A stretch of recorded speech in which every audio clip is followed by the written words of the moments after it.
Сайн байцгаана эрхэм үзэгчдээ манай Syndicate Talk ярилцлагын маань ээлж шинэ дугаар эхэлж байна. Энэ удаагийн тусгай дугаараа бид басхуу шүдний эмчээс та бүхэндээ хүргэж байна. Бидний өнөөдрийн ярилцах сэдэв маань бас онцгой байх болно. Энэ бол тусгай олимпийн тухай сэдэв хөндлөх юм аа. Тэгээ би эрхэм жочтой та бүхэндээ танилцуулъя. Миний хамгийн баруун гар талд мөнхөд Монголын тусгай олимпийн хорооны спорт хариуцсан захирал ирсэн байна. Монголын тусгай олимпийн хорооны гүйцэтгэх захирал Алтан цэцэг. Миний зүүн гар талд басхуу имплант клиникийг үүсгэн байгуулагч гүйцэтгэх захирал, клиникийн профессор, эрүүн нүрийн мэс заслын их эмч ирсэн байна. Мөн манай Шин цэцэг Монголын тусгай олимпийн хорооны тамирчны манлайлал, залуу манлайлагч хөтөлбөрийн зохицуулагч ирсэн байна. Тэгээ эхний асуултаа хэдүүлээ. Шууд явъя. Ингээд тусгай олимп гээд би бас ингээд аягүй олон жил оролцоо явж байхад одоо хүртэл хүмүүс нөгөө үндсэн олимп 5 цаграхтаа дээрээс нь пара олимп хоёртой холиод идэг. Энд чинь нэг юм биш үү? Юугаараа ялгаатай ингээд та хэд дээр ч гэсэн магадгүй тийм асуудал нэлээд тулгарч байгаа бах. Тэгээд юугаар ялгаатай? Тусгай олимп гэдэг. За. Ер нь гадуур нийгэмд ер нь улсууд тусгай олимп гэж ярихаар паратыг холдог л доо. Пара олимпийг холдог. Тэгэхээр манайхан зарим нэг сайн мэдж байгаа. Пара олимп төр одоо сонсголын харааны тулгуур эрхтний бэрхшээлтэй ирдэг тийм ээ. Тэр маань спортоор дамжуул бас нэг юм шиг. Олон улсын одоо олимпийн хорооны нэр доороос тий үндсэн олимп, пара олимп гэж оролцдог. Тусгай олимп бол одоо хамгийн гол онцлог ялгаатай зүйл нь бол одоо тусгай олимпийн тамирчид маань дауны хам шинжтэй тамирчид байна. Аутизм эмгэгтэй, тархины саажилттай буюу одоо IQ 70-аас доош гэж ярьдаг тийм ээ. Эдгээр одоо ийм онцлогтой ийм иргэдийг одоо тусгай олимп спортоор дамжуулж нийгэмшүүлдэг. Ялгааны өрдөөлийн тийм. Тэгэхээр одоо манай нийгэмд бас одоо манай иргэд маань яг энэ талаар айгу зөв ойлголттой байж яг тусгай олимпийн талаар илүү ойлголт авах гэж боддог. Монголд анх тусгай олимпийн салбар нь тий одоо үүсгэн байгуулагдаад хэдэн жил болж байгаа байлээ. Өнгөрсөн хугацаанд ямар одоо томоохон ажлуудыг та бүхэн хийж үздэг гэдэг байна. За яг Монголд одоо тусгай олимпийн салбар болон хөдөлгөөн үүсгэн байгуулагдсаас өмнө би ганцхан өгүүлбэрээр дэлхийн тусгай олимпийн хязгаар байгуулагдсан талаар хэлжээ. Тусгай олимп бол 68 онд буюу 58 жилийн өмнө Америкт тусгай олимп гэсэн байгууллага анх үүсгэн байгуулагдж ирсэн. Үүсгэн байгуулагч нь одоо тэр үед Америк нэгдсэн улсын ерөнхийлөгч асан Джон Кеннедигийн одоо 9 хүүхэдтэй гэр бүлийн Джон Кеннедигийн дүү Юнис Кеннеди гэдэг бүсгүй байгуулсан байгаа.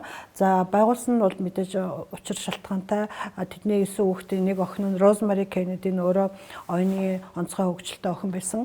Тэгэхээр тэд нар одоо ялангуяа Юнис Кеннеди тэр эгчээсээ 3 насны зөрүүтэй байсан учраас тэр эгчийнхээ багада одоо ямар зам туулж исэн, ямар бэрхшээл тохиолж исэн, гэр орныхан болон нийгмийн хүүхдийг яаж юу гадуурхаж исэн, яаж энэ хүүхэд ямар ч юмд оролцдоггүй байсан бүх зовлон туусан учраас ер нь тархинд нь багаас нэг тийм суудсан байгаад тэгээ насан төрсөн хойноо ерөнхийлөгч ахыхаа бас одоо байр суурийг ашиглан одоо лоббидод ингээд тусгай олимп гэдэг байгууллагыг 68 онд анх байгуулсан. Мэдээж байгууллагатай ер нь бол манайр өөрөө байгууллагатай за би энэ оюуны бэрхшээлтэй энэ хүмүүст жоохон туслая, эднэрийг хөгжүүлэе гэсэн одоо зорилготой байгуулсан боловч яг өнөөдрийн байдлаар энэ бол зөвхөн нэг тийм спортын байгууллага биш. Бүр дэлхийн одоо хүмүүнлэгийн одоо ийм том хөдөлгөөн болж ингэж болтлоо өссөн байгаа. За 57 жилийн түүхтэй энэ байгууллагт манай Монголын тусгай олимпийн хороо гэж одоо 2013 онд байгуулагдсан.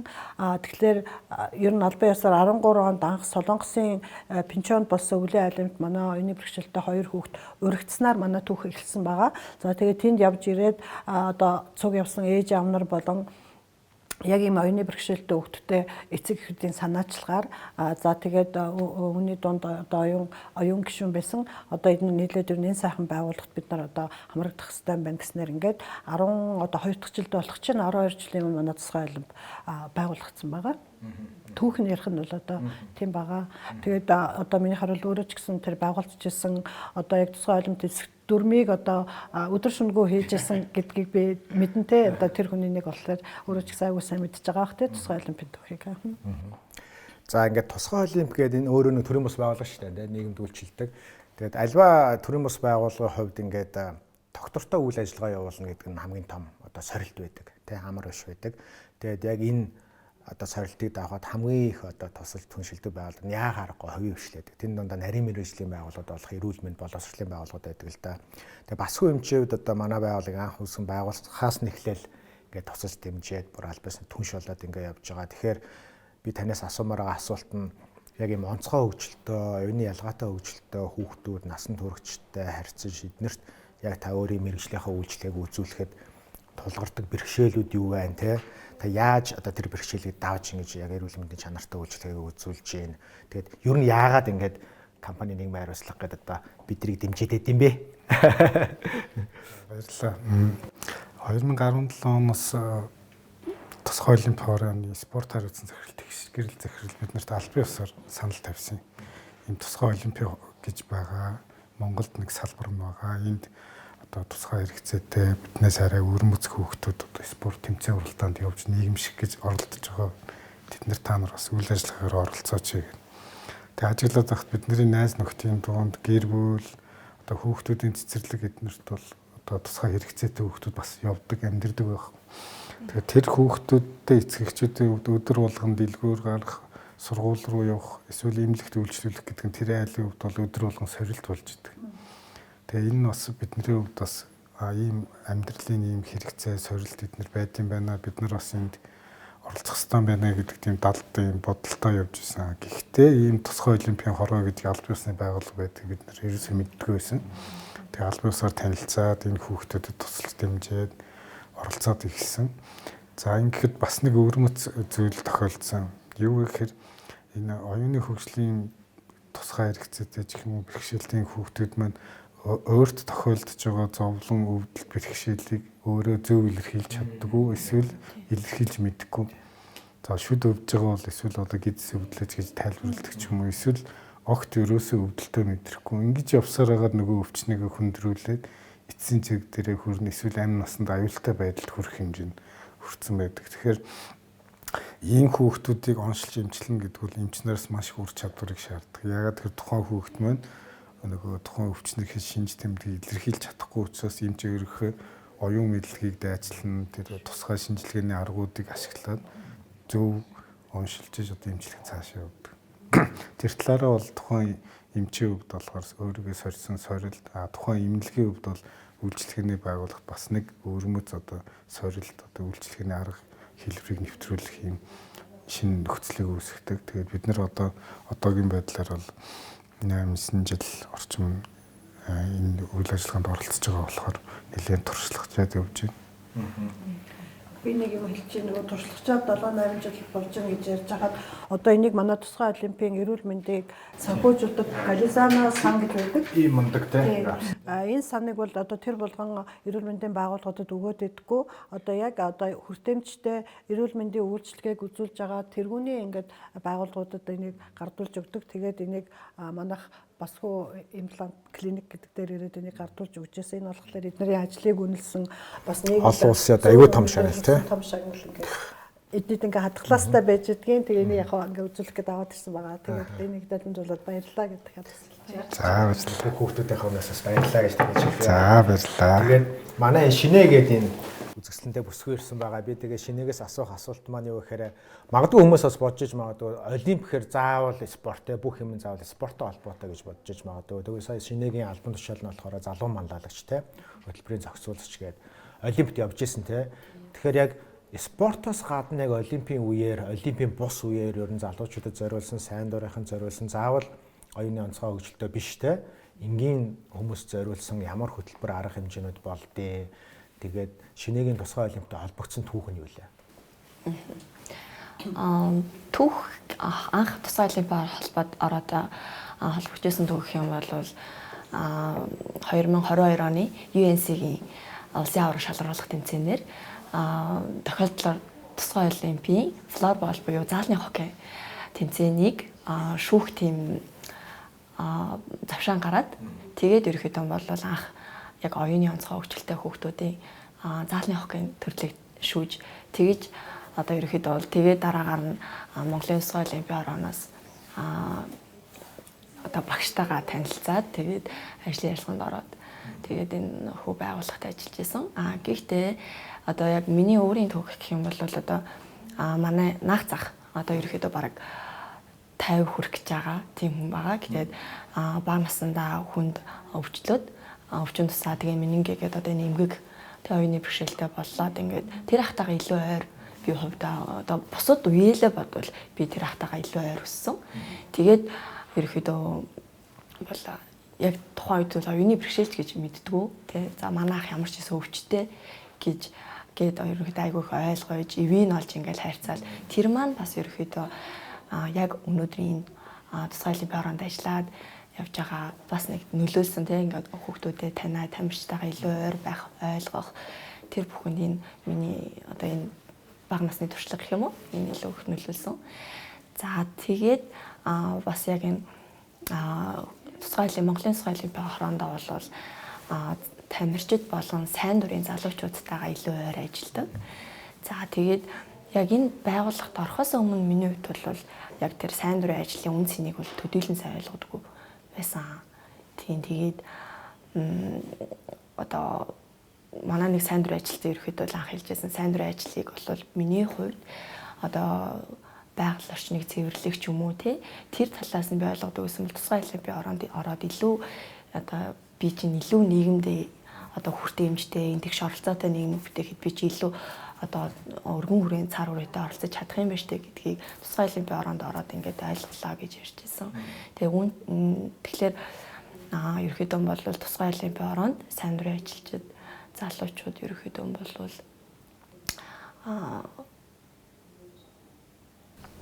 гол үүрэггүйцтэй гол үүрэг тийм ээ.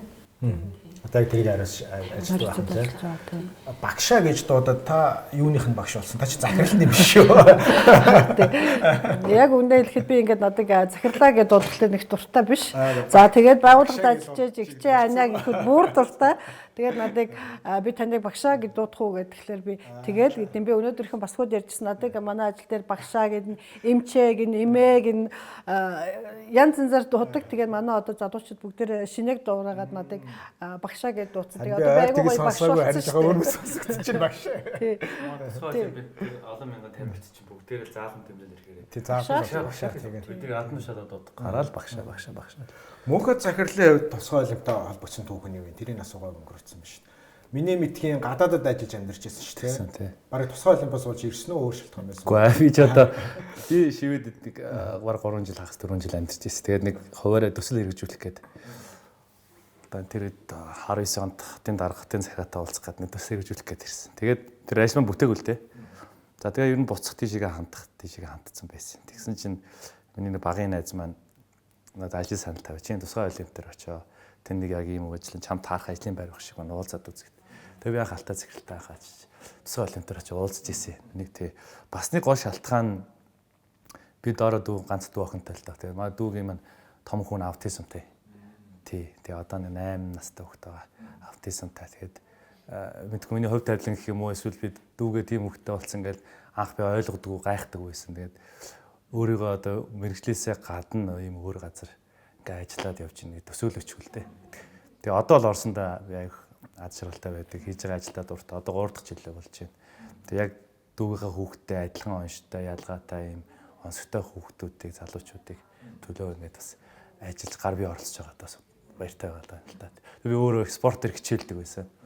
Багада ус спортоор тэгэл одоо хөлбөмбөгийн тэгэл сакс бүгд гэл бус залуучуудын адил спортод дуртай хайртай хүн гүнзгий орцсон. За би өөрөө ингээд мэрэгжлийн тамирчин болж чаддгүй маа гэхэд одоо ямар ч байсан сурсан мэдсэн зүйлээ тэгээ энэ хоёрын онцгт ялгаад өгтүүд зааж өгье сургая гэдэг. Ерөнхийдөө энэ байгууллагад орсон байгаа тийм. Тэг ер нь тэгээ анзаараад хахад энэ одоо бүгдээрийнхэн түүхийг сонсоход манай эдгээр тодорхой хэмжээгээр одоо танилан ч юм уу, найз нь ч юм уу, хамаатан ч юм уу, ах トゥ ч юм уу тэр одоо хүрээнд нь яг энэ уяны бэрхшээлтэй одоо онцлогтой тийм хүмүүс хүүхдүүд байсан болохоор илүү бид нарыг ойлгоод илүү ингээд тууштай одоо дэмжиж ажиллаад байгаа аахгүй бас хөө энэ ч бас хэлээгүй те танаа яг бас нэг хамаатны нэг хүүхдэд бас тийм хөрхэн уяны онцлогтой хүүхд байгаа учраас эдгээр бас илүү ойлгоод ингээд дэмжиж явдаг одоо Юнис Кеннеди ч гэсэн өөрийнх нь их чинь хэрвээ уяны онцгой хөгжилтэй байгаагүй бол энэ хүн тусгай олимпийг байгуулах байсан уу байгаагүй юу 57 жилийн биш өмнө биш юм ба хизээ нэгэн цагт нэг хүн байгуулах байсан бах тий тэр бол цаг хугацааны асуудал. Гэхдээ ингээл яг мэдээлэлтэй, мэдлэгтэй, туршлагатай байсан хүмүүс л илүү ойлгож одоо энэ том хөдөлгөөнийг бүр дэлхийн том хөдөлгөөнийг бий болгож штэ тий. Тэгэхээр мэдээлэл хүргэх нийгэмд одоо зөв ойлголтыг хөл маш чухал тий. Пара олимпиадахаас ихсүүлэл энэ ойлголтуудыг зөвөх хэрэгтэй байгаа тий. Би дараагийн асуулт юм ерөнхий асуулт та дөрөс асуумаар байна. Одоо ингэ тусгай олимпиад ярихаар энэ ганцхан спорт биш дэлхийн хамгийн том хүмүүнлэгийн хөтлөө гэж хэллээ шүү дээ та тий. Тэнгүүт бид нар тулгамжиж байгаа асуудал одоо яг ярьлаа ш бидний бүх хамаатан тий найз нөхдөд ингээд баг өрх бүрийн цаана ямар нэгэн байдлаар оюуны онцгой хөгжилтэй хүн насан турсан хүн болон хүүхэд байгаад байгаа. Гэхдээ манай нийгэм саяхны хүртэл юм нээлттэй байсан үгүй байхгүй. Өмнө нь нуудаг, ичдэг, нэрлэгдэг, гудамжинд авч хөтлж явдггүй, тийм хүүхдтэй гэж хэлэхээсээ те ичдэг, нуудаг байсан шүү дээ те. Одоо харьцангуй гайгүй болоод байгаа. Гэхдээ одоо хүртэл бас ингээд нарийн ялгаар мэдэхгүй байл да. Тэгэхээр ерөнхий зургаараа ер нь юм оюуны ялгаатай хөгжилтөө гэр бүлийн гишүүнтэй хүмүүс маань бусад энгийн гэдэг одоо бидэртэй харьцуулахад тэр эрхээ эдэлж сургууль болон эрүүл мэндийн байгууллагаар үйлчлүүлж те яг хүн шиг ингэж амьдарч чадж гин гэж бодож байгаа юу Монголд. Одоо чадахгүй байгаа бол хамгийн том асуудал нь хаана вэ? Тэр асуудлыг бид нэр өөрсдөө хийж байгаа ажлын тусгай олимпийн хороогоор дамжуулж яаж одоо дараагийн одоо агсан түвшинд гаргахаар ажиллаж байгаа вэ гэж өөрийгөө боддог бай. Энэ дээр та дөрвийн саналыг сонсомоор байна. Хийж байгаа ажлаараа дамжуулаад байна. За. Би бол одоо яг спорт талаас нь илүү ярих гэдэг юм л да тий. Одоо альва уралдаан тэмцээнд ингээд оюуны ялгаатай онцлогтой хүүхдүүд маань оролцоод явж байхад ялгаатай зүйлүүд нь илүү юмыг удаан ойлгодог те. Тэгэхээр нөгөө хамт тоглож байгаа энгийн хүүхдүүд энгийн усуд маань энэ ойлгохгүй маань заасан юм ойлгохгүй хэлсэн юм ойлгохгүй гэдэг ч юм уу. Хоорондоо нэг жижиг юм спортын жижиг багийн дотор зөрчилдөөн бий болдог л доо. Тэгэхээр бид нар нөгөө бидний одоо яг хийж байгаа үйл ажиллагаа бол одоо энэ хамтарсан сургууль, хамтарсан спорт гэдэг төслийн хүрээнд яг энгийн хүүхдүүдийг энэ оюуны ялгаатай онцтой хүүхдүүдийг ойлгуулах, бие биенээ ойлгох, аль нэг хүндлэх ойлгох, хамтдаа спортоор хичээлээд нэг баг болдго юм а гэдгийг ойлгуулах тийм хөтөлбөр програм одоо хүртэл явж байгаа байхгүй. Unified Sport, Unified Athletes гэдэг програм явж байгаа. Тэг яг энэ дээрээс юу хараад байна гэхэлээ нөгөө ялгаатай хүүхдийг тэр хүүхдүүд маань одооноос ихлээр спортоор дамжуулаад ойлгоод эхэлчих юм бол спорт маань өөрөө тухайн энгийн хүүхдүүдийг гэж ялахгүйгээр багаас нь хамт тоглож болох юм байна те. Энэ спортыг нэг заагаад өгчвөл удаан хугацаанд сурсан ч гэсэн бидний төвшөнд очих юм байна гэдгийг харж ойлгож чадчихна л да. Одоо манай зарим хөтөлбөрүүд бол 2 дахь жилийнхаа нөрөө үзчихин сагсан бөмбөгийн дугуулсан байна те. Ширээний теннис, бадминтон гэх мэтлээ ингээд төлөвлөж явж байна. Тэгэхээр энэ хүүхдүүд маань яг нэг хэсгээ бодвол нийгэм өөр болж байна л да. Одоо цахим ертөнц зөгсчлөө те. Хэвлэл мэдээлэл өгч байна. Энэ ялгаатай байдлыг ойлгуул тал дээр бас нийгэм бас залууцсан байгаа шүү дээ ер нь те. Тэгээд анх бол би ч гэсэн 10 жил байхдаа тэгэл тийм хүүхдүүд харахаар би ингээд өө энэ гэж би тоодгүй байсан. Одоо би өөрөө яг гал дотор нь ингээд хүүхдүүдтэй ажиллахаар үгүй нэр яг энэ тухайн үед бид нэрийг жоохон байхад намайг жоохон байхад 10 жил за энэ тусгай олимпич байдаг байсан. Тэгэл яг энэ хүүхд ямар онцтой, ямар хүчтэй, ямар байгууллага гэдэг тэр мэдээл хомос байсан. Одоо бол нэг хэсэг бодвол тусгай олимп маань одоо дээрээс нь даунны холбоо гэж байна те, аутизмын холбоо гэж байна те. Янз янзын бас олон улсын төрөмс байгууллага гараад ирсэн. Эдгээр маань бас нэг хүрээндээ тэр нөлөөллийн ажлаа бас хийж тодорхой хэмжээний хийж байгаа учраас бас нөлөөлөл нь хүрж ийн гэж би ойлгож байгаа л да юм л те. Таны саяны нийгмийн том асуудлыг шийдэхэд тийм яг нь ер нь бол тусгай олимп одоо спортын жижигхэн байгууллагаас одоо өсөөд дэлхийн одоо аюул том хөдөлгөөн болчлоо. Олимп гэж байгаа нэртэй болохоор жоохон спорттой холбоотой. Яг үнэн төрх нь бол ер нь бол тусгай олимп яг дан спорт биш.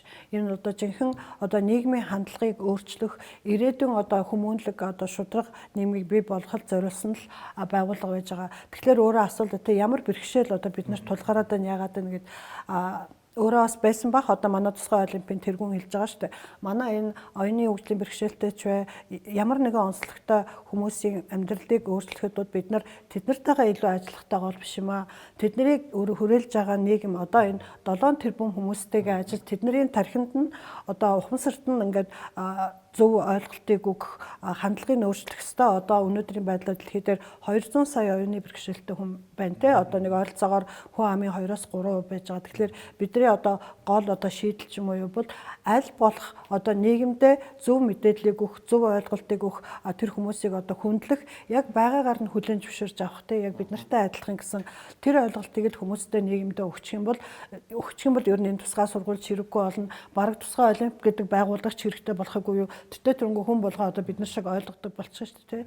Тэгэхээр бидний хамгийн гол бэрхшээлийг энгийн гээд байгаа бид нар өөрснөө энэ бэрхшээлээ бий болоод байгаа. Тэгэхээр бид нар л өөрснөө энэ мохоо одоо юунаас гарчих юм бол ер нь бол ямар нэгэн хүмүүсийг бэрхшээлтэй гэж нэрлэх хэрэггүй байгаагаар болно ойлгох. шүү дээ. Тийм нийгмийг хөгжлөх. Тэрийг л би одоо биднийхээ гол ажил гэж бодож байгаа тийм нөлөөллийн ажил. За энэ нь бол одоо хүртээмжтэй эрүүл мэнд одоо юу авч үйлчлэгээ авч ийн үгүй гэдгийг одоо босгүй юм хэлэх бах. Та өөрийнхөө туршлагаас одоо тийм манай хүүхдүүд юу ямар байдалтай байна те сая хэд хоног нэлээд олон ажиллаж та хүүхдүүдтэй. За ер нь тусгай олимпийн хорооны тамирчдыг ажиглахаар дандаа бусдаас хамааралтай хүүхдүүд байд юм. Гадуур явах, хин нэгнээс үйлчлэгээ авах. Инхээр амны хөндийн байдлыг үзэхэд бол 5 хүүхдийн 3-аас 4 нь бол шүдний хөндийн цооролтой. Дээрээс нь цоорлон хүндрэлтэй, шүднүүд нэлээх шүд авах шаардлагатай. Багасаа шүднүүд нь цоорцсон учраас 90 нүрийн гажиг үүссэн. Иймэрхүү зүйлүүд байна. Ганц нэг хүүхдийн амны хөндий бол харилцангуй эрүүл сайн байна. Тэгэхээр нэгэнт л одоо энэ хүүхдүүд бусдаас хамааралтай явж байгаа учраас энэ тусгай олимпийн хороо болон одоо аутизм, даунчгийн холбоотуудаар дамжуулаад эцгийхээр нь дамжуулаад тэр хүүхдүүдийн одоо би яг шүдний хувьд ярьж байгаа шүү дээ. Амны хөндийн эрүүл ахуйд нэлээд их нөлөөлвөл богино хугацаанд түргэн суурхаа үйлчлэг авах боломжтой байна гэж ойлгосон. Нэгэнт л тэр хүүхдүүд маань одоо хөгжлийн онцгой хэлбэртэй учраас өөрсдөд нь тэр амны хөндийн эрүүл ахуйг сайн байх хэрэгтэй, ингэж урьдчилан сэргийлэх хэрэгтэй гэдгийг ойлгуулж таниулсан ч гэсэн цаашаа нэг хэрэгжүүлж чадахгүй учраас эцгийхээр нь дамжуулаад энийг тууштай явуулах нь зөв юм болов уу гэж хувьдаа тэгж бодож илаа.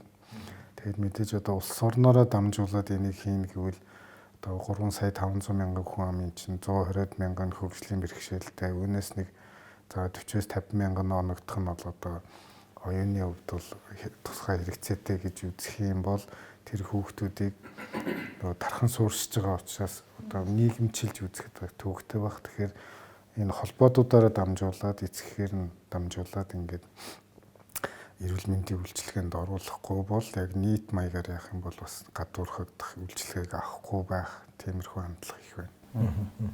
Тэгээ бас тийм том бэрхшээлтэй гэж. Бусад хувийн эмнэлгүүд ч гэсэн одоо ингээд танах шиг ингээд үйлчлэгээ үзүүлээд ойлгоод дэмжээсэй гэсэн юм бас та одоо бас нэг уриалаад хэлчих юм бол саяхны хүртэл одоо Монголын шүдний эмнэлгүүд энд тэнд очиод үзлэг онцлогоо хийлээгээд нэвтрүүлгээр гараад идэх байхгүй. Үзлэг онцлогоо хийх, эмчилгээ хийх гэдэг бол хоёр тусдаа ойлголт яваад байна. За үзлэг онцлогоо хийнэ гэдэг нь таны амн дотор төдөн ширхэг шүд цоорхой байна, авахуулах нь тийм байна. Ийм эмчилгээ хийхийг зөвлөж гин гэд хилээд явахыг хэлээд байна. За энд мэдээж бас нэг удаагийн биелийн үзлэгийн тойлж гэх юм тодорхой зардалгаар нь эмчилгээ гэх юм бол нэрэ байгаа асуудлыг нь эмчилээд асуудлыг шийдэж өгч байгаа. Энэ болохоор ингээ хоёр тусдаа учраас үр өгөөжийн хувьд болохоор эмчилгээ хийх нь одоо тухайн үндэ илүү хэрэгцээтэй. Тэгэхээр одоо ер нь одоо энэ тусгай хэрэгцээтэй хүүхдүүд маань зөвхөн хотод амьдрахгүй байна, хөдөө орон нутгад ч гэсэн байгаа. Тэгэхээр бид нар бас нийгмийн сайн сайхан, нийгмийн хэрэгцээ, шаардлага одоо энэ хүүхдүүдийн ирээдүйн төлөө бид нар шүдний эмчүүд нар бас сайн дураараа энэ хүүхдүүдийн төлөө бас идэвхтэй оролцсон дээр хаа гэж та бүхэнд бас уриалж байна. За баярлалаа. Шинээс би асуумаар байгаа зүйл нь сая мөнхөд захирал хэллээ шүү дээ. Баг бахтай ингээд 10 жилтэн тийм хүүхдүүд байсан. Гэтэ ямар ч мэдээлгүй улмаас ингээд ялвалан гадуурхаад бүүлээ хийгээл ингээд явдаг байсан. Ингээд одоо харьцангуй залуу хүний хувь те шинэ ч одоо хамаагүй залуу гэж тий. Танаа үеийнхэн байна шүү дээ. Яг танаа үеийнхэн одоо ингээд хөгжлийн бэрхшээл, тусгай ойл, сайн дурын ажил гэл иймэрхүү юм ярахаар яаж хүлээж авч байгаа. Ингээ ойлгож чин сэтгэлээс ингэж гинөө эсвэл бас ингээл бидний багийнх шиг те ац гэл бид нар тамаагүй гэдэг байдлаар хийж гинөө. Чиний мэдрэмж ямар вэ? За ерөөхдөө харьцангуй залуучууд одоо сайн дурын ажил гэдгийг илүү сайн ойлгодог болсон байна. За дээрэс нь залуучууд маань одоо нийгмийн олон салбарт те боловсруул, эрүүл мэнд, байгаль орчин одоо тэр хүмүүнлэгийн салбаруудад сайн дурын ажил хийх хүсэл сонирхол нь бол маш их байна те. Тэгээд харьцангуй тэр тал дээр илүү тийм хүнлэг нааштай хүлээж авдаг болсон тий. Өөртөөхөө тэр одоо мэдлэг, чадвар, дуршлага тэр зүйлээрээ өөрийнхөө чаддаг зүйлээрээ хувь нэмрээ оруулахыг айгүй их эрмэлздэг болсон. Тэгээ манай сайн дурын залуучууд ч гэсэн дээрэс нь манай тамирчид өөрсдөө бүр ингээд одоо манлайлаад яг энэ тэгш оролцоотой тий хүртээмжтэй нийгмийг бүтээхэд өөрсдөө дуу хоолойгоо хүргээд хамтарсан байдлаар ингээд оролцоо явуулж байна. Тэгээд энэ олон сайхан жишээнүүд байгаа. Тэгээ манай одоо манлайлагч тамирчин за тэгээ залуу манлайлагчид маань бол ерөөхдөө 2023 он зохион байгуулагдсан тэр нөгөө дэлхийн наадмын хажуугаар зохион байгуулагдсан чуулга уулзалтад бас ингээ оролцоод манай Монголоос нийтдээ 3 тамирчин 4 залуу манлайлагч ингээ 7 залуучууд оролцоод өөрсдийн улс оронд ингээ тулгарч байгаа. Тийм. Тулгарч байгаа. Тэгээ өөртөө гаргаж байгаа тэр шийдлүүдээ бас ингээ бусад орныхонд хуваалцаад за тэгээ эргээгээд бас бусад орны туршлагаас ингээд суралцаад их орондоо эргэж ирээд ингээд олон сайхан ажлуудыг өрнүүлээд явж байгаа. Тэгээд залуучууд ерөнхийдөө бол яг энэ салбарт бол маш идэвхтэй оролцож байна. Тэгээд үүний нэг одоо 2023 онд ингэж оролцсны дараагаар бол тусгай Монголын тусгай олимпийн орооны хувьд бол маш том одоо онцлог жил болсон гэх юм уу. Тэ манай манлайлагч тамирчин Ерөөлт, залуу манлайлагч Эрдэм. За тэгээд энэ хоёр маань болохоор олон улсын бүр Саржент Шрайерийн нэрэмжит тэр элч төлөөлөгчөөр сонгогдоод тийм дэлхийн бүр том залуучуудын зөвлөлд орсон тий. Тэгээ энэ нь бол өөрөө бас манай Монгол улсаас Зөв Азийн бүсээсээ ингээд сонгогдоод бүр дэлхийн хэмжээнд сонгогдоод ингээд явцсан олон сайхан жишээнүүд байна. Ерөөсөө эхлэл нь бол сайн дур ажиллаас л эхэлсэн. Тэ өөртөөхөө чаддаг зүйлээр хувь нэмрээ оруулъя гэж хэлсэн зүйл нь одоо бол бүр үндэснийхээ хэмжээнд, бүсийн хэмжээнд бүр цаашлаад олон хэмжээнд, олон улсын хэмжээнд ингээд нөлөөллийн ажлыг үүсгээд ингээд явж байгаа. Тэгэхээр бол залуучууд энэ дээр идэвхтэй, маш идэвхтэй оролцож байгаа. Би бас нэг олимпиад оролцоо явж байхад гадны улсуудыг харахаар нөгөө тухайн улсын нэр алдартай зөвхөн спорт биштэй одоо урлагийнхан спортын одууд нь улс төрчтөн гэдэг нөгөө алдартай бизнесмэнүүд нь бүгдээрээ яг энэ хөдөлгөөний нүүр царай улсынхаа нүүр царай болж ингэж яг саяны манлайлагч тамирчид ингэж элчин сайданд болж явд юм байлээ л дээ. Тэгээд харамсалтай нь Монголд одоогор нэг яг тийм бас хүмүүстэй нэг тэр төвшний хүмүүс нь бас байхгүй байх шиг байна. Ганц хоёр хүмүүстэй нэг ажиллах гэж үзсэндээ нэг алга болцсонтэй ганц хоёр хүмүүс ирчээ те. Тэгэхээр тэн дээр та бүхэн яг ялангуяа энэ спортын бус салбарын болон спортын салбарын дээр олон нөлөөлөгч нэр алдартай хүмүүсийг энэ хөдөлгөөндөө татан оролцуулж хамтарч ажиллах тал дээр баггуул ажил хийж байгаа байх. Тэгтээ тулгарч байгаа яг асуудал нь юу байгаад байна те. Яагаад бид нар гадныхан шиг манай тэр одууд маань гадныхан шиг тийм гоё соёлтой болж ингэж те харилцаа ашигтай хамтарч ажиллах тэр нэг ивэ болохгүй байгаа юуг энэ та нар юу гэж харж байна? Тусгай олимпийн элч төлөөлөгчийн гол зорилго үүндээ одоо залуучууд ч юм уу олон нийтэд одоо нэртэй спортын болон урлагийн одыг ашигладаг гол зорилго нь дахиад миний түрүүний хэлснээр олон нийтэд хүмүүсийг одоо хандлагын өөрчлөх зорилттой. Тэгэхээр одоо би телевизээр ярихад надыг нэг 10 хүн үзлээ гэхэд одоо нэртэй од ч юм уу дуучин спортоо ярихад 100 хүн үзэн шүү дээ. Тэгэхээр бид нар тэр хүний нэр төр нүүр царайг нь ерөнхийдөө ашиглаж байгаа. Тэр нь бол яваад буцаагаад эргээд нийгэмд хэрэгтэй учраас бид нар ингээд тийм хүмүүсийн хойноос ингээд хөөцөлтөл яваад байгаа. Тэгээд өөр чинь хэлдгээр бид нар бас ганц хоёр хүмүүсийг ингээд тусгай олимпийнхаа элч төлөөлөгч одоо эхний үед Монголын тусгай олимпийн элч төлөөлөгч дараад нь бүсийнх тэгээд олон улсынх гэж болдог байхгүй юу. Тэгэхээр одоо Монголын элч төлөөлөгч гэдэг бол 2 3 залуучууд байгаа. Одоо наран дэлгэрийг үлсмөрөө мэдж байгаа. Хамгийн удаан манай элч төлөөлөгчөөр ажиллаж байгаа залуу байгаа. Хөрхи айгу завгүй ч гэсэн хурж ирэл би одоо яах вэ гэл ингээл хүрээд ирдэг. Тэгэхээр одоо явандаа бид нар энэ залуучуудын хөтөлбөрийг ч юм уу одоо бид нартай ажилладаг, хамтран ажилладаг, байгуулдаг хинч бай одоо басгүй юмч манай Монголын тусгай олимпийн элч төлөөлөгч байж болно. Та заавал жүжигчин байх ёсгүй. Заавал сагсчин байх ёсгүй. Та тэгээд гоё элч төлөөлөгчгээд энэ тэнд очисон газартаа те 10 минут ярихад нэг ганцхан минутын тусгай олимп гэд байгууллага байдгийн шүү.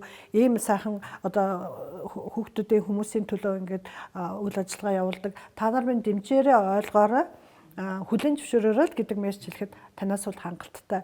Тийм болохоор бид нар энэ хүмүүсийг одоо их хүсдэг. Олон улсын тусгай олимпийн элч төлөөлөгчдийн гол үүрэг нь хөрөнгө мөнгө босгоход зориулж тэднийг ашигладаг. Одоо хандивын үйл ажиллагаан дээр тэр одоо мундаг тамирчин ирэхэд тэрнтэй дагалдан ирдэг ч юм уу үзэж байгаа хүмүүс нь одоо тэр одоо нэг суудлынхаа хүлээн авалтаа суудаг $1000 худалдаж авдаг тий. Бид нар арай тэр төвшөнд хүрээгүй байна. Гэхдээ ер нь мөтгөн улсаар сайн ажиллавал боломжтой тий. Ялангуяа манай залуучуудын нийгмийн одоо хандлага их учраас айгүй амархан мэдээлэл хүргэж олно. Одоо тэгэл тэрний төлөө явна. Тэгвэл зовлтгүй одоо олимпийнхаа юунд зардлаа гаргаад санхүүмөнгө босгоо явуулчихдаг тий. Манай од бол одоо өөрийнхөө үеийн мундаг залуучуудыг авчираад байгаа ирээл ярьдгийн зарим нь жоохон айдаг юм шиг байгаа. Надаас айдгүй чамаас айдгүй ярьж байгаа л ингэж байгаа л алга болчихдээ тий. Тэгэхээр бас нэг хариуцлагатай байна гэж ойлгоод байна. Хүмүүс хариуцлагаас айж ах юм бас тий. Их юм ихэд ах шиг байна гэж бодоод ах шиг байна да. Тэгээ ажил амьдралаа хайж байгаа бас юмд оролцсон юм ч юм уу хүнээс нэлээд цаг зав гарах байх гэж бас нэг талаа хардаг байх л та. Би яг энэ дээр бас нэмээд хэлэхэд хувийнхаа туршлагын нэг олимпиадад оролцсон авч яхад ёстой од тамирчтай бүгднтэй л уулзчихсан. Од мисүүд те тэр Орос Морс Украины ямар азтай. Японгой гэж. Тэгээ яг тулаад байхлаар ёстой амар энгийн хүмүүс байд юм гэдэг шиг те. Яг ингээл зэрэгцэд суугаад кофе уугаал тэгэхээр би юу хэлэх гээд байна гэхээр нөгөө манай тусгай олимпиад гишүүн болоод дэмжиж ингээ яхаар яг бид нартай адилхан олимпиад оролцох эрх бүх хүнд байдаг те. Бүр түншлэлийн хэмжээнд очих юм бол бидний зүгээс нөгөө honor guest гэх те хүндэж очны мандатыг авч өгөөд тэгээ бүх одоо арга хэмжээнд нь оролцохоосоо гадна манад одоо шагнал авсан тамирчдаа медаль гардуулж өгөх тэр мөнх хөдөлс unified гэдэг спортон дээр хамтарч те ширээний теннис хөлбөмбөгөө тоглох тэр гоё боломжууд байдсан шүү. Тэгээд миний хувьд тэр Юна Ким нэг хиттийн сагсчин Баресилийн хөлбөмбөгч тэгээд бүгднтэй л уулзж байсан. Айгүй гоё боломж байдаг. Яг нэг спортын фэн одоо тэдний фэн хүмүүс байх юм бол магадгүй хамгийн амархан хайртай тамирчинтайгаа уулзах боломж чинь манай тусгай олимп шүү л гэж хэлмээр байна л да. Бас хүү эмчээс ингэж асуумаар байна. Одоо нөгөө сүүлийн үед чинь хувийн хвшлэгэн ялангуяа компани нийгмийн хариуцлага гэж аягүй их ярьдаг болсон. Том компаниуд бол нэлээд агсан төвшөнд хийж явах шүү тий. Жижигүүд маань бас зарим концепц нь арай ойлгохгүй өөр төвшөнд чигээд ах шиг хоёр туйл байгаа шиг миний анзаар. Зарим нь болохоор нийгмийн хариуцлага бид нар тамаагүй. Бид нар харин 10 ажилтнаа ажилуулад цалин үлсийн бүрэн өгөө татврын төлөөд ёстой ажилдаа орлоготой байгаа нь баг бидний тий нийгмийн хариуцлага болоо. Зарим нь болохоор үгүй энэс гадна бас нийгмийн одоо энэ утаа мутаа тий хүүхдүүд тусгай олимп гэдэг нийгмийн асуудал тодорхой хэмжээгээр оролцох ёстой байна гэд нөөц гаргаад ажиллаж байгаа хүмүүс. Зарим нь одоо тань шигтэй бүр ингэ түнш болоод тий бүр хөрөнгө мөнгнөөс гадна цаг зав сэтгэл оюунаа ингээд зориулаад тууштай явж байгаа хүмүүс байгаа даа л да. Тэгэхээр хувийн хвшлийнхантаа зориулаад бас өөрийнхөө одоо бизнесийнхээ онцлог зориулаад та одоо ингээд хэлэхэд компани нийгмийн хариуцлага гэдэг та хувийн үүднээс юу гэж ойлгодیں۔ Танай компани бодлого юу байдیں۔ Тэ бусад ижил төстэй компаниудаа юу гэж хэлмээр байна. Би зөвхөн энэ шүдний имлэг болон бизнесийг бол ерөнхийдөө хүний нийгмээс хүртэж байгаа, хүний нийгмийн баялагаас хүртэж байгаа гэж бид нар бас өөрсдөөс ойлгох нь зөв баг. Тэгээ нэгэн тал баялагаас нь хүртэж байгаа бол тэр баялагыг авсныхаа оронд бас одоо уул уурхай бол нөхөн сэргээх гэдэг шиг бид нар бас нэг give and take гэдэг шиг бас нэг буцаагаад нэг илүү гарсныгаа бусдад нэг жоохон ч гэсэн өгөх нь нэг талаараа бол бас баялагыг авсныхаа хариуд өгж байгаа. Нөгөө талаараа бас хүн бусдад юмыг сайн сайхныг өгөхөр хүн бас тэрнээсээ бас урам зориг таашаал тий баяр баясгалан бас авдаг. Тэгэд энийг хүмүүс бол одоо өгсөн үнд л мэдэрнэ. Тэрнээс өгж үзээгүй нь бол сайн мэдэхгүй л байх л та. Тэгэхээр бас ийм нэг сайхан боломж байдаг. Хоёрдугаарт бас Монголын татврын хуулинд бас нэг өөрчлөлт гараад ах шиг л шүү дээ. Компаниудын 1% хүртэлх үнийн дүнтэй татварыг одоо нийгмийн сайн сайхан болон спортод одоо хүмүүнлэг янз бүрийн үйлсэд явал энийг татвараас төсөнтэй дүүцэх одоо байдлаар ингэж тооцдог энэ төргээ. Тэр талаасаа бас бид нар нийгэмд хүчтэй нөлөөлвөл энэ зөвхөн спорт гэдэггүй бусад одоо нийгэмд хэрэгцээ шаардлага одоо хандив тусламж хэрэгцээтэй салбаруудад бас хэрэгтэй байх гэж бодож байна. Тэгээ бусад эмнэлгүүдтэй болон шүдний эмч нартаа бас энд бидний туслалцаа хэрэгцээ их байгаа хүмүүс зөндөө байд юм байна шүү. Тэд нар маань бас олон янз байгаа. Тэр дундаа одоо оюуны хөгжлийн бэрхшээлтэй тусгай хэрэгцээтэй хүүхдүүд маань өвдсөн зовсныгаа илэрхийлж чаддгүй. Ийм учраас тэр хүмүүст бас илүү их хурц ажиллах нь бидний хувьд бас одоо нэр төрийн хэрэг юм а гэж бас бодож байна. Тэгээд эмч та бас өөрсдийгөө сорих бас нэг боломж шүү гэж бас ойлгодог. Тэгээд та бүхнийг бас энэ сайн үйлсэд баг гэлтгүү, их гэлтгүү бас оролцож байгаарай гэж уриалж байна. За маш баярлалаа. Одоо ингээд дэлгэж төлөөд их чагаа ажилд орсон байж тээ. Шууд орсон байна. За одоо нэвтрүүлгийн цаг тусаад 15 минут үлдсэн байна. Тэгэхээр одоо нэг чухал зүйлийг хэдүүлээ энэ үлдсэн хугацаанд ярихгүй болохгүй. Хэдэн хоногийн дараа одоо Италийн Турин хотод өвлийн олимп эхлэх гэж байна. Тэ алидын бамбар нь ингээд асаад тэрүүгээр хот айраад ингээд дамжаа явж байгаа. Тэгээд Тусгай олимпийн тамирчид маань Монголын баг маань олимпиад бэлнөө тий бие бэлтрийн хувьд, сэтгэл санааны хувьд, мөнгө санхүүгийн хувьд одоо өөр юуны хувьд байна тий бүх зүйл бэлнөө. Яг одоо тулгамдж байгаа асуудал нь юу байна тий болж байгаа зүйл нь юу байна? Нин үгүй хэлээч тий хэдүүлээ ингээд одоо зурагтаар өргөн төмөнд хүрж байгаа учраас энэ олимпиада талаар мэдээлэл өгөхөөсөө гадна одоо болох ч байгаа арга хэмжээнийхээс мэдээллийг бас нээлттэй хуваалцах хэрэгтэй гэж бодож байна. За Италийн төрийн хотод болох дэлхийн тусгай олимпийн өвлийн наадамд нийт дэлхийн 103 орны за 1500 гаруй тамирчид орно гэсэн аль биесний мэдүүлэг өгцөгдсөн байгаа. Тэгээд энэ бүртгэл бол одоо аль хагас жилийн өмнө эхэлсэн байсан. Одоо яг л олон улсын спортын дүрмийн дагуу ингээд бүртгэл мэдээллүүдийг өрчилж авдаг. За Монголын тусгай олимпийн хорооны тамирчид бол одоо зарим тамирчид нь бол бүр 2019 онд Казанд болох гэсэн өвлийн наадамд оролцож байгаа тамирчид бас байгаа. Тэгээ нөө ковидоос болоо хойшлсон учраас тухайн тамирч нар өнөөдрийг хүртэл бэлтгэлээ хийгээд явж байгаа. За нийт 24 тамирчин Монголын тусгай олимпийн хороор төлөөлж, хөнөөдлөж оролцсон 24 тамирчин спортын 6 төрөлд оролцсон өвлийн спорт. За тэгээ тамирчид маань ерөнхийдөө жил хагасын өмнөөс бэлтгэлдээ гарсан байгаа. Тий. Тэгээ бэлтгэлийн хувьд бол манай хүүхдүүд байгаа газараа буюу аймаг орон нутагт бас манай тамирчид бэлтгэл баацаа гарсан байна. За нэрлэлбэл одоо Дорнод аймаг байна, Өөр хангай аймаг байна, Орхон аймагт байна. Говь Алтай, Ховд, Баян-Улгийн гэсэн аймагудаас бид нар аймаг орон нутгаас 9 тамирчин сонгосон байгаа. Тэгээд бид нар маань бэлтгэлтэй бас гарцсан. Улаанбаатар хотын хүүхдүүд бас бэлтгэлтэй гарцсан.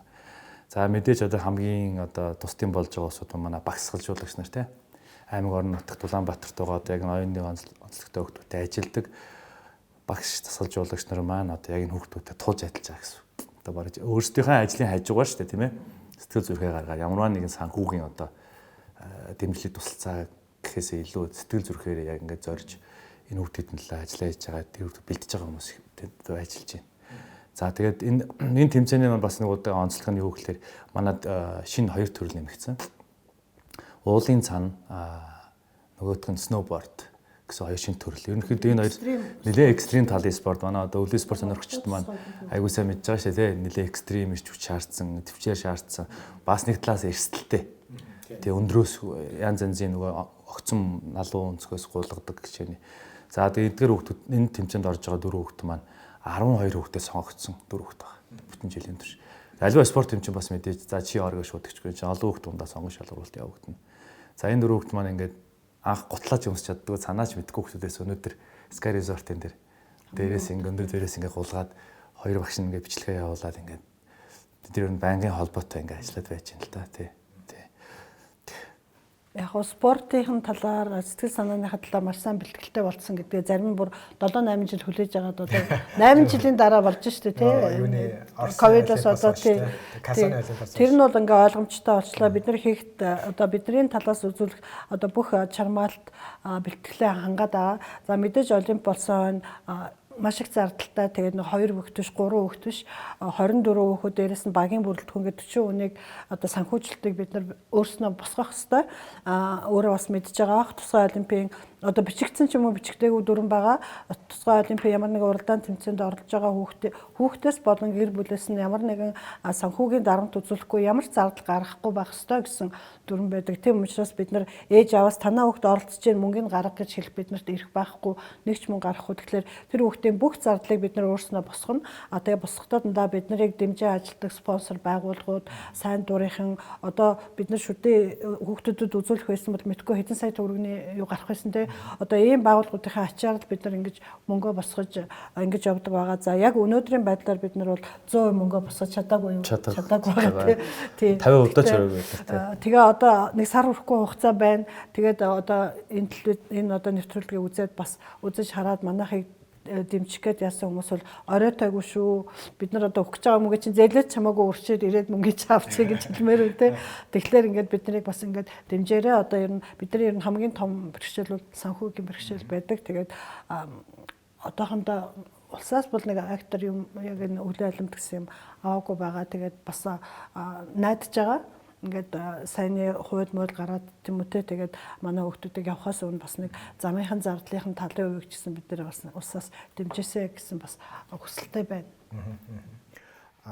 Шинээс асуухад энэ одоо болох ч төрийн олимпиадаар бас спортын бус янз бүрийн арга хэмжээний зохион байгуулах тухай залуу манлайлагч нар сайн нэрхэн зориулсан бас Монголоос хүмүүс явахаар байгаа юу. Тэр талаар мэдээлэл өгөөч. Тэгээ сүүлд нөгөө Берлин олимпиад явсан шүү дээ, тэр олимпиос одоо төрсэн одоо хамгийн сайхан гой сэтгэл юу байсан бэ? Басгүй юм шилжиж шүү. Хүнд юм өгөхөд ингээд шал өөр кайф мэдэрдэг гэдэг шиг авсан хамгийн гой тэр сэтгэл хангалуун мөччин тэр кайф нь юу байсан бэ?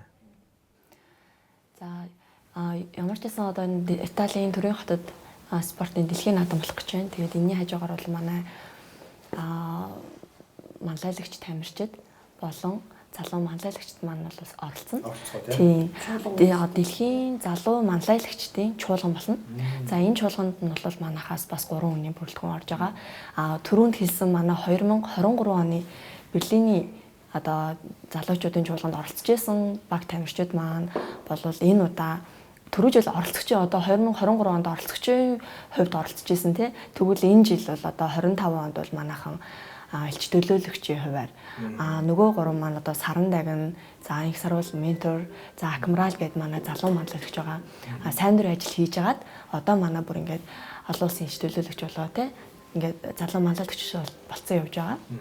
Энэ 3 маань бол бүр дэлхийн залуу манлайлагчдын чуулганыг зохион байгуулсан, өөрсдөө зохион байгуулагч болоод тэгээ хариуцлага, тийм өндөр хариуцлагатай, тэгээ бүр дотор нь ороод хэлтгэл хэлэлцүүлэх, тэгээ ингээд чухал үүрэг ролыг ингээд авцсан, ингээд оролцохоор явах гэж байгаа. Дээр нөгөө манай Эрдэм ерөөлт хоёр чинь бүр тэргүүн тим шрайверыг дагаал бүх нээлттэй ажиллагаа, хаалтай ажиллагаа, элчингүүдтэй уулзах дээр бүх юм дээр бас ингээд бүр дэлхийн бүх тусгай олимпийн тамирчдыг төлөөлөөд явна гэдэг чинь манай Монголын 3 сая хүн амтай Монгол одоо хэдэн тэрбум хүн амтай хүмүүсээс илүү бид нар манай залуучууд ингээд үлгэр дуурайлуулад ингээд явж байгаа байхгүй бүр заримдаа өмшмээргүйтэй ингээд манай Монгол хүүхдүүд залуучууд ямар мундаг потенциалтай юм бэ гэдэг нь одоо яг энэс ингээд харагдаж байгаа. Манай бүсийнхэн олон улсын тусгай олимпич гэсэн маш их үнэлдэг тусгай олимпик хамгийн залуучтай манай монголчин одоо баг хамгийн сүүлд байгуулагдсан 11 жилийн өмнө гэдэг нь 57 жил болсон тусгай олимп биш үү те. Манайх 11 жилийн хугацаанд маш их юм олон амжилтанд ингээ хүрсэн. Тэгэл дахиад бид нарыг дэмжиж байгаа хүмүүсийн л ачаар тий эцэг ихээр дэмжиж байгаа байгууллагуудын ачаар л бид нар энэ төрж байгаа. Тэгэхээр дандаа гомдлоод байгаад ахгүй маш их дэмжлэг байгаа. Баярлалаа шүү гэд бас дахиад ингээ бүгдээр баярлалаа. Баярлалаа. Одоо сая ингээ сонгогдоод урагдаад бүр ингээ дэлхийн элч төлөөлөгч болцсон Монгол залуучуудын бүх зардал мөнгөний дэлхийн тусгай олимпиас даана гэсэн үг тийм дандаа өргөдөж очно гэсэн үг шүү дээ. Дэлхийн тусгай олимпиас ерөөхдөө бүх зардал хайр дээр санхүүгийн дараа үзүүлэхгүй. Тэр бол үзүүлэхгүй байна. Тэг баярлалаа байгаа тийм. Хамгийн гой зүйл нь дэд чинь ингээд дэлхийн тусгай олимпич өөрөө 196 орны нэгнэндээ нэгтгэсэн. Тэгээ олон улсын хамгийн том хүмүүнлэгийн спортын байгууллага. Тэгээ тийм дундаас ингээд Монголоос тэгээ бүр ингээд тэр хоёр хүүхдийг ингээд сонгоод аавна гэдэг энэ орон ороноос авдаг байхгүй. Яг шалгуулалт болж байгаа шүү. Бүсээс ч юм уу төв твээс яг сонгон шалгуулалт явагдаа тэндээ шалгарсан хүүхдүүд. Тэгэл англи хэлний мэдлэг, спорт бүх юм л авч чадах нийгэмшигч байдал, спортив байдал, актив байдал гэл ярилцлага бүх спонсоруудаа уулзах гэдэг эдгээр ч айгүй үүрэг даалгавар амар завгүй юу. Яг энэ тулгамдаад байгаа асуудалд одоо өөрөө ингээд бид нар бэрхшээлтэй хэмжээг хойшоо суух биш өөртөө ингээд дуу хоолойгоо өргөө те нийгмийн асуудлыг шийдвэрлэхэд манай залуучууд манай тамирчид өөртөө оролцоод ингээд өөртөөхөө эрхийг хэдлээд ингээд явж байгаа байхгүй юу.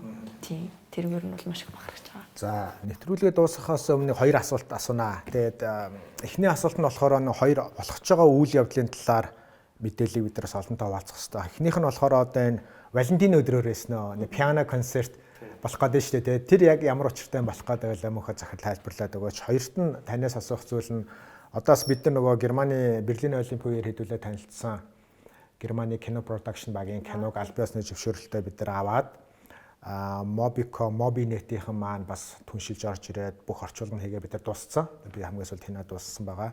Тэгээ одоо кино театруудаа ярьж агаад бас цагаан сарын өмнө гарах гэж ярьж л да. Тэнд дөрвөн улсын тамирчны нэг нь манай Монголын Уянгаа охин маань сонгогдоод баримтат кинонд тоглоод дэлхийн нүүр царай болоод баг дэлхийн бүх улсад ингээ гараа явж байгаа л да. Тэгээ тэр кино бас бүтсэн түүх Уянгааг яаж олж сонгож өгсөн тэр процесс ямар олон бас сорилтыг давсан талаар давж иж одоо баг эх 7 хоногт хүмүүс төрөх гээд байгаа тэр түүхийг бас таныг өгүүлээсэй гэж. Түүх бол их гэхдээ одоо цаг айгүй хугацаатай байгаа. Тэгээд миний дараагийн ярин ер нь бол энэ кинонд тоглох одоо түүх бол 21 оноос эхэлсэн. Одоо 21 он гэдэг чинь яг нөгөө нэг ковидын үеэр болж таарах гэдэг байгаа байхгүй юу. Тэгээд эхлээд олон улсаас танаа Монголын тусгай олимпийн тамирчид юм уу, оюуны онцгой бэрхшээлтэй хүүхдүүдийн гоё түүх байна уу те, тусгай олимпиад оролцоод ямар өөрчлөлт гарсан гэсэн тийм зүгээр л стори асуусан байхгүй. Бид нар кинонд дээр тоглох чинь гэж мэдээгүй. Тэгээд би 5 хүүхдийн түүхийг явуулсан. Тэгээд 5 хүүхдийн 4 нь хөдөө орон нутгийнх байсан. Нэг нь Улаанбаатарын амар олд байсан байхгүй юу. Тэгээд түүх явуулаад тэр би ганцаараа явуулаагүй шүү дээ. Дэлхийн 196 орны бүх хүүхдүүдийн тамирчдын түүх явж байгаа шүү дээ. Тэгээд явсаар агаад манай тусгай олимпийн 100 Азийн бүсээс Монголын 5 хүүхдийн Монголын түүхийг ингээд сонирхлоо гэд. За тэгээд 5 хүүхдүүдээсээ дахиад шүүлт хийгээд уянгалынхаа дор буусан. За гадныханд бол мэдээж одоо хөдөөний бүр ингээд зэрлэг одоо хөдөөний одоо тийм амар одоо өвөл хүүтэн 100 алуу хэцүү нөхцөд байгаа тамирчин сонирн байсан байж таарна. За мэдээж түүхэн ч гэсэн сонирн байсан байж таараа. Тэгээд киноныгийн багийнхан яг ирнэ гэж ярьж идэл ковид болоод тэгээд бараг уянгалынхаа 20-од удаа Zoom хурлаар бид нар нөгөө кино хийж байгаа хүмүүстэйгээ онлайнаар ингээд уулзсан. Тэгээд хамгийн анхны уулзсан дээр уянгалынхаа бол ерөөсөө юу ч ярихгүй. Юм асуухлаар л ээж нь бодвол өөдөөс нь араас сууж юмсгаа ээж рүүгээ хараад ингээл ягаад нэг 2 үг хэлдэг. Тэгэхээр би одоо 2 үгийг орчуулалтаа биш үү. Тэгэл 2 үгийг нэг 10 үг бодвол орчуулаад тавьчихдаг. Тэд нар ч гэсэн ойлгож лээсэн бах энэ хүн ер нь нэмээд нэгэд тий. Тэгэл одоо 20-од юуны дараа нөгөө оюунлахаа чи нөгөө хүмүүсээ мэддэг болцсон, нээлттэй болцсон, ярьж чаддаг болцсон бүр айгүй мундаг болцсон. Тэгжээж 23 онд яг олимпийн өмнө тэр багийнхан өөрөө ирээд Ховд аймагт гэрт нь бүр очиод хит хоноод киног ингээд аваад хийсэн. Тэгээд явж тэр олон хүүхдээс дахиад 4 тамирчин сонгогдсон. 4 ТV-ийн 4 хүүхд тэрнээс дахиад манай нөгөө Монгол охин ингээд сонгогдсон. Тэрүүд нэр төрийн асуудал болж байгаа. Тэгээд тэр сайхан киног Монголд оруулж ирэх эрхийг та өөрөө хөдөлж жагаад оруулж ирлээ. Сайхан орчуулгыг бас хамтраад яачлаа. Одоо ингээд удахгүй тэр киногоо бас Монголд танилцуулалтаа бас их таатай байна. Тэгээ бас баярлалаа. Олон хүн үзэх байхаа тэрийг. Тэр их. За пиано. Тийм. За 2 сарын 14-нд бид нэр Кавай хөгжмийн сургуультай хамтраад одоо фандрайзинг буюу одоо тодорхой хэмжээний явж байгаа тамирчтай хандив мөнгө босгох нэг урлагийн тоглолт хийж байгаа. Тэгээд энэ дээр Кавай сургууль маань өөрсдөө нийгмийн хариуцлагын хүрээнд манай тусгай олимпийн хөтөлбөрийг дэмжиж өөрсдөө одоо төгөлдрөөр тоглодог сурагчдыг уриалаад одоо ингээд 13-аас 14 төгөлдрөөр тоглодог хүүхдүүд багш нар маань тусгай олимпиад зориулын төгөлдрөөрийн одоо яг амьд тоглолт хийх гэж байна. Тэгээд хоёр үе шаталттай.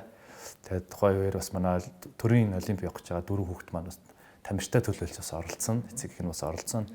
Тэгээд энэ дээр бас би хүмүүсийг идэвхтэй оролцоосоо ирж үзээсэй. Тэгээд та бүгдээ авсан тасалбар таксны үн манад шууд хандив болж орно. Тэгээд тамирчдын зардалд одоо хувь нэмрээр орж орно гэсэн үг. Тэгээд манай тоглолтыг бас онлайнаар үзэх боломжтой. Бид тухайд бас лайваар ч юм уу видеогоор гаргах боломж ингээд ажиллаж байна. Тэгэхээр энэ дээр бас анхны бас нэг юм урлагийн сургуулиас ингээд бидний нийгмийн хариуцлагын хүрээнд бас ингээд ажил дэмжиж байгаа. Бас баяртай байна. Тэгээд цаашдаа бас олон байгууллагууд, олон газрууд манай тусгай олимпиадаас хамтраад биднийг дэмжээсэй гэж хүсэж байна. Тэгээд хийх ажлууд зөндөө байна, сонирхолтой төсөл ажлууд зөндөө байна. Хамгийн олзуурч байгаа юм нь одоо тэр төгдөр тоглож байгаа хүмүүс аюу хөөрхөн ихэнх нь жоохон хүмүүс байгаа байхгүй 14-с хэдэн настай хүмүүс. Тэгэл 8-тай, 9-тай, 10-тай настай хүмүүс ингээд багаасаа одоо ингээд ийм хөөрхөн тусгай олимп, багаасаа ийм оюуны бэрхшээлтэй хүмүүс байна. Бид нар энэ хүмүүс чинь дэмжиж болдгийм байх гэсэн ингээд хүмүүжил тархинд нь сууна гэдэг чинь бас биднэрт айгүй хөөрхөн нөлөөллийн ажил болж байгаа. Би ч баг аав ээжигээ өөрчилж байгаа шүү дээ. Аав ээжигээ хүмүүжүүлж байна те. Тэгэхээр би явж за одоо бүр хэдэн төгрөг босох нь одоо хамаагүй гол нь энэ хүүхдүүдийн одоо оролцоо нийгэмд хүрэх одоо мессеж байна гэдэг л одоо өнөөдрийн байдал бид нар чухал байгаа байхгүй. Тэгэхээр энэ хүүхдүүдэд бодоод ээж аав нар ч гэсэн хэрэг харж байгаа бол хүүхдүүдэд ирээд дэмжээрэй. Бид нарыг дэмжиж болох бол бас хандиваа өргөөрэй гэж бас дахиад уриалж байна. Гуйхгүй байгаа уриалж байгаа. Би бас хүмчээс нэг асуулт байна. Яг асуухгүй чадахгүй нь л дээ. Одоо нэг технологи хөгжөөд сүүлийн үед чинь тэгээ та таньтаас түрүүн хуучилж яхад хэлжээс нөгөө stem cell буюу одоо үүдлээс ашиглаад ингээд шүдний имчилгээнд хийдэг болсон ба штэ. Тэрэнд ингээд нөгөө архаг хууч өвчтөө ч юм уу настай ч юм уу те нөгөө шархануудаа идэгдэг хүмүүс одоо тэр имчилгээ хийх юм бол хамаагүй одоо үр дүнтэй байгаад байгаа те. Гиж технологи хөгжсөөр байгаад одоо ингээд оюуны ялгаатай хөгжилтэй хүмүүс зориулсан те. Яг бүр тийм гоё нөгөө ярьж чадахгүй өөрийгөө илэрхийлж чадахгүй байгаа хүүхдэд зориулсан тийм эмчилгээ гаргах эсвэл танаа энэ шүдний тал дээр одоо манай энэ онцлогтой хүүхдэд одоо таарахаар тийм шин технологи ер нь юу гарч ирж байна тэрийг Монголд нэвтрүүлж гинүү та гэдэг. За би энэ талаар танд та бүхэнд хоёр тохиолдол ярив. За би Солонгос систем сайдлын чиглэлээр суралцж байхад надад систем сэлийг зааж байгаа багш яагаад би систем сэлд итгэдэг болсон бэ гэдгээ тайлбарласан байхгүй жишээ нь. Тэгээ анагаах ухааны практикт хамгийн идэгдгүү удаан хугацаатай идэгдэг өвчин бол сэтгцийн өвчнүүд байдаг. Тэгээ сэтгцийн өвчин дээр 30% нь одоо агц дэвшил амжилт гарна гэдэг бол маш том үзүүлэлт юм байна. Одоо бид нар ямар нэг халдварт өвчнийг тусвал антибиотик уугаад идэгдэг шиг сэтгцийн өвчин бол тийм хурдан богино хугацаанд бол эмчилгээний үр дүн илэрдэггүй юм л да. Тэгээд тэр эмч тэр үйдлээсийн эмчилгээ тэр сэтгцийн өвчтөйг хүнд нөлөөлөө. Одоо сэтгцийн эрүүл мэнд нь одоо 30%-аар сайжирж байгааг нь хараад энэ үнэхээр одоо үйдлээс гэдэг юм чи ажилт юм байна, үний юм байна гэд итгэсэн. Тэгээд энийг би одоо улам цаашаа хөгжүүлээд судлаад одоо ингээд таамарт хичээл заагаа зогсож байна гэд. Нэгдүгээр. Хоёрдугаарт одоо дээр манай хамаатны нэг хүүхэд оюуны одоо юу гэх юм одоо IQ нь жоохон бага. Тийм тусгай хэрэгцээтэй тийм гаднаас нь харахад бие бэлдэр сайтай эрүүл саруул хүн. Гэхдээ нөгөө нэг ухамсар сэтгэхүн болгож жоохон хөвгт гэх юм уу да бидний сайраа жоохон залуу жоохон хөвгт. За тэр хүүхдэд бид нар 2-3 удаа хийсэн. Тэр хүүхдийн шавар бол аюу сайхан болсон. Дээрээс нь юмыг үзэх байдал, бусдаа нөлөөлөх байдал нь аюу эерэг болсон. Одоо зүүд хүртэл сайхан болсон гэх юм уу одоо дандаа хар бараа юм, стресстэй юм ярьж хэлдэг одоо боддог байсан өөрчлөгдөд гэрэл гэгээ шиг гоё байна гэх. Тэр хүүхд бол яг нөгөө хүүхд шиг сэтгэж байгаа учраас хүнд худлаа ярихгүй л тийм яг хүүхэд үннээ ярьдаг гэдэг шиг. Тэгээд би бас энэ нөлөөлж ин даа гэж би бодож байгаа тийм. Тэгээ энэ талаараа бас аутизмыг ч гэсэн тэр үйдлээсээр эмчлэх аргууд, оролдлогууд маш их гадны орнууд явагдаж байгаа.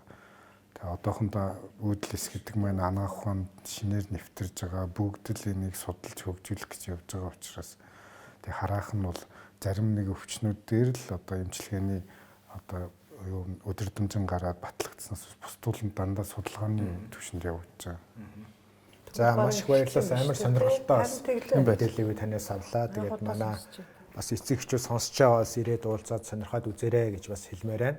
За ингээд нэвтрүүлгийн цаг маань дуусчаа ингээд ороо явчихж байгааз аль хэдийн ингээд бараг 60 минут болцсон байна. Тэгээд нэвтрүүлгийн нэг зүйлийг хэлж би өндөрлөмөр байна. Тэр нь юу гэхээр түрүүний хэлдэг. Басгүй эн чинь маань хэлдэг. Саяхан одоо өнгөрсөн оны сүүлээр одоо хуулийн нэмэлт өөрчлөлт ороод аж ахуйн нэгжийн орлогын албан татварын хуулийн нэмэлт өөрчлөлт ороод тухайн компани маань өөрөө хүмүүнлэгийн олон нийтэд чиглэсэн төсөл хөтөлбөр зорилттой төсөл хөтөлбөр хэрэгжүүлэхийн тулд одоо зарцуулсан мөнгө нь татвар ногдох орлогоос хасагдах буюу татвараас нь хасаж тооцогдох хууль хүчин төгөлдөр үйлчлээд эхэлсэн байгаа. Тэгээ энэ хамгийн ихдээ 1% гэж байна. Гэхдээ энэ 1% нь манай том компаниудын хувьд нэг жилийн хэдэн 10 хэдэн 100 тэрбумаар яригдах төгрөг, жижиг дунд компаниудын хувьд хэдэн саяар яригдах, хэдэн 100 саяар яригдах юм төгрөг одоо их усүр байгаа. Энэ нь одоо бид нар шиг одоо энэ хүмүүс шиг сайн дурын ажил хийгээд явж байгаа нийгэмд үйлчилж байгаа залуучуудын хувьд байгууллагын хувьд маш том одоо дэмжлэг болох юм аа. Тэгээ зүгээр мөнгө аваагүй эргээгээд нийгэмдээ бид нар бие биенийхээ асуудлыг шийдэхээр ингэж ажиллаж байгаа. Одоо сүүлийн 10 гаруй жилийн туршлагатай юм байгууллагууд байгаа учраас маш одоо харилцан ашигтай яг утгаараа түншлэлийн тэм сайхан төсөл болно гэдэгт итгэлтэй байна. Тэгээ хувийн хвшлийнхэн маань том жижиг компани захирлууд маань энэ хуулийг анхааралтай бас таад судалж үзээд бидэртэй холбогдоороо ижил төстэй юм байгууллагуудыг дэмжээрэй гэж уриалаад энэ нэвтрүүлгээ өндөрлөмөр байна. Тэгээд үнэтэй цагаа гарган хүрэлцээрсэн та бүхэнд маш их баярлалаа. Төрөний олимпиад амжилт хүсье. За баярлалаа.